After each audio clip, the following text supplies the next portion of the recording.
Today I shall teach you a poem. Lesson number 32. The Brook. Open your book, page number 126, lesson number 32. The Brook, written by Lucy Diamond. Let us start. At first, see the picture.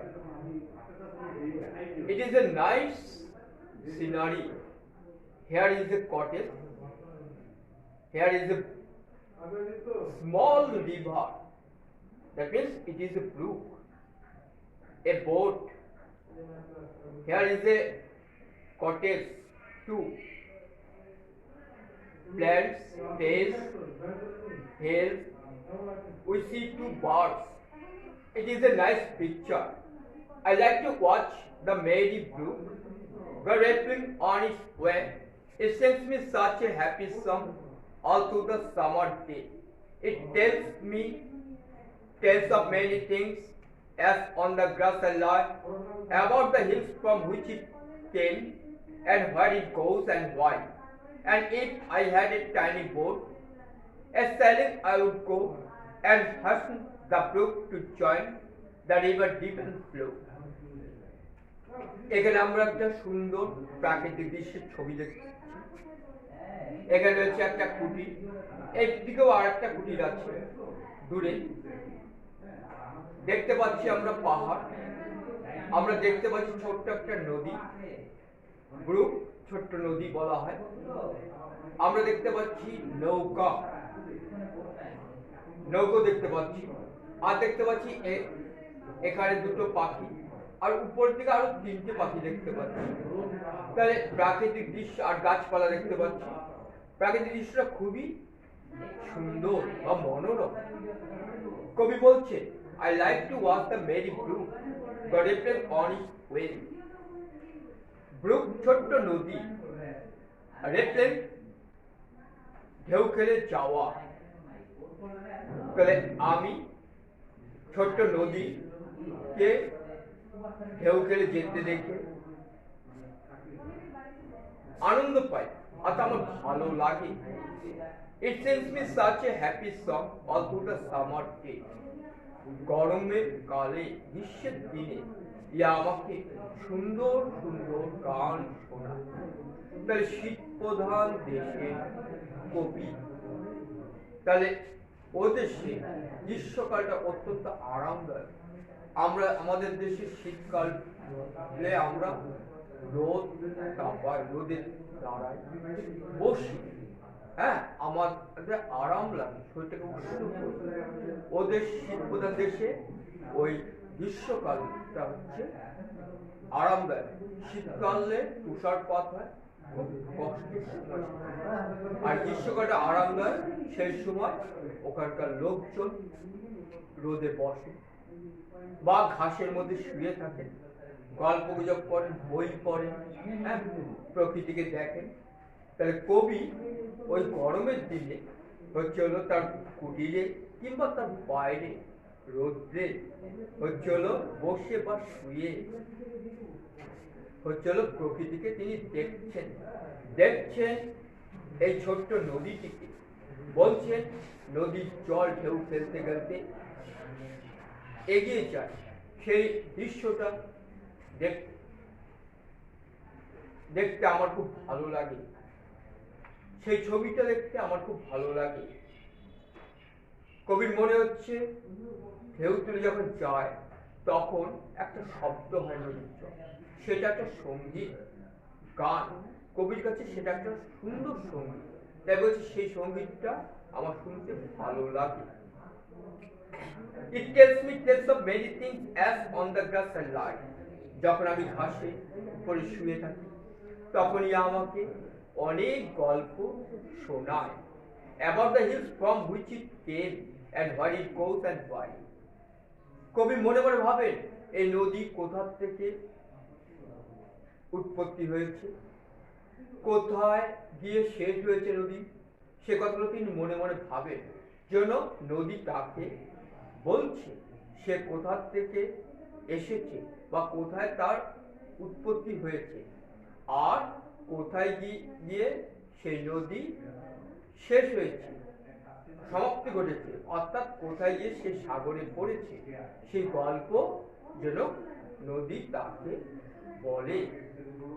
হ্যাঁ, কবিকে যেন সেই গল্প নদী শোনায়, কবি সেটা ভাবছেন। And if I had a tiny boat, a sailing I would go, and hasten with the brook to join the river deep and slow.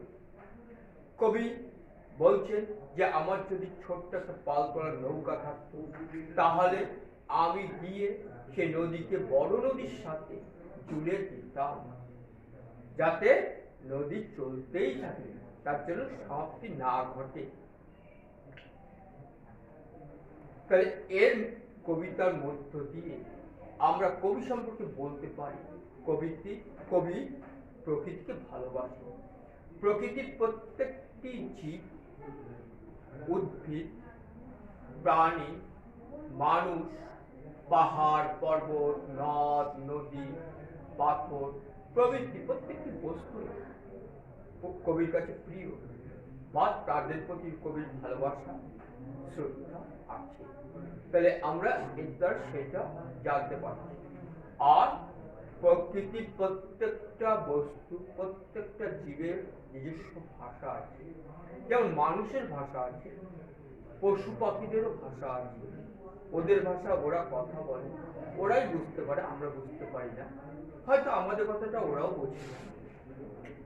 গাছপালা আছে, গাছপালাকে বোবা বলে মনে হয়, কিন্তু ওদেরও নিজস্ব ভাষা আছে, ওরা সেই ভাষায় ওদের সাথেই কথা বলে। আবার পাহাড়ের নিজস্ব ভাষা আছে, নদীরও নিজস্ব ভাষা আছে, পাথর, মাটি প্রত্যেকের নিজস্ব ভাষা আছে। ওদের ভাষা ওরাই বুঝতে পারে, আমরা বুঝতে পারি না। আমরা যদি সেই ভাষা জানতে পারি, তাহলে ওদের সাথে আমরা কথা বলতে পারব। যারা প্রকৃতি প্রেমী, তারা কিছুটা সেই ভাষা বোঝেন, তাই ভাবটা তারা বিনিময় করতে পারেন। কবিও প্রকৃতি প্রেমী, তিনি সে ভাব লেখার মাধ্যমে প্রকাশ করেছেন। তাহলে কবিতাটা আমরা পড়েছি, তোমরা কবিতা শিখবে। ব্রুক এ স্মল স্ট্রিম, ছোট্ট নদী, ripple flow forming small wave, ছোট ছোট ঢেউ খেলে যাওয়া, তাকে বলা হয় রিপল। টেল স্টোরি, টিএলই, টেল মানে হচ্ছে গল্প, টিই ডবল, টেল মানে বলা। তাহলে বানানের পার্থক্য আছে, উচ্চারণ এক, অর্থ আলাদা। Sailing, the action of sailing. Sailing, the action of sailing. পালতোলা। Why does the speaker, তাহলে আমরা ওয়ার্মিংটা পেয়েছি, এরপরে চলে আসছি exercise. Why does the speaker enjoy watching the brook? What tales does the brook tell? Why does she wish to have a tiny boat? এখানে তিনটে question আছে, এবার তোমরা একটু নোট ফলো করো। নোটে page number 9, lesson 32, the brook. Why does the speaker enjoy watching the brook? বক্তা বা কথক হচ্ছে হলো ছোট্ট নদী দেখে নদীকে উপভোগ করেন কেন? Lucy Diamond, the writer of the poem The Brook, likes to watch the merry brook as it goes rippling on its way, and it sings her such a happy song all through the summer day. The Brook কবিতা রচয়িতা Lucy diamond মনোরম নদীকে দেখতে ভালোবাসেন। এই নদী ঢেউ তুলে যায়, ঢেউ খেলতে খেলতে যায়, হ্যাঁ, এবং সারাটা গ্রীষ্মকাল তাকে সুন্দর গান শোনায়। তাই তিনি হচ্ছিল সেই নদীটিকে দেখতে ভালোবাসেন বা উপভোগ করেন। Question number 2, What tales does the brook tell the speaker? কি গল্প বা কাহিনী বক্তাকে শোনায় নদীটি? As on the grass the speaker lies on the summer day, the brook tells of many things. গ্রীষ্মের দিনে অর্থাৎ গ্রীষ্মকালে যখন ঘাসের উপর কবি শুয়ে থাকে সেই সময় সেই ছোট্ট নদী তাকে হচ্ছে বহু জিনিসের কথা বা গল্প বলে। It tells her about the hills from which it came and where it goes and why. এখানে কবিতার থেকেই কথাগুলো তুলে ধরা হয়েছে যাতে তোমাদের সুবিধা হয়। ইহা অর্থাৎ নদীটি তাকে বলে সেই পাহাড়ের কথা যেখান থেকে এই নদী এসেছে বা নদীর উৎপত্তি হয়েছে এবং এই নদী কোথায় যাচ্ছে কেন যাচ্ছে সেই কাহিনীও বা সেই কথাগুলো হচ্ছিল কবিকে নদীটি বলে। এই দুটো কোশ্চেন আছে, সাজিয়ে গুছিয়ে লিখে দেওয়া হয়েছে, এই দুটো তৈরি করবে, এইভাবে সুন্দর করে তোমরা লিখবে। লেসন আমাদের সবগুলোই পড়া হলো, আর পূর্বের যে লেসন আছে ওটা তোমরা বাড়িতে তৈরি করবে। Lesson number 3 doctor APJ Abdul Kalam, এটা ক্লাসে পড়া হয়েছিল। যেমন বাকি লেসনগুলো বুঝিয়ে দেওয়া হলো, তোমরা বাড়িতে একটু পড়বে আর কোশ্চেন অ্যান্সারগুলো ফলো করবে, সাজেশনটা ফলো করবে। আজকে এই পর্যন্তই, সবাই ভালো থেকো, হ্যাভ এ নাইস ডে।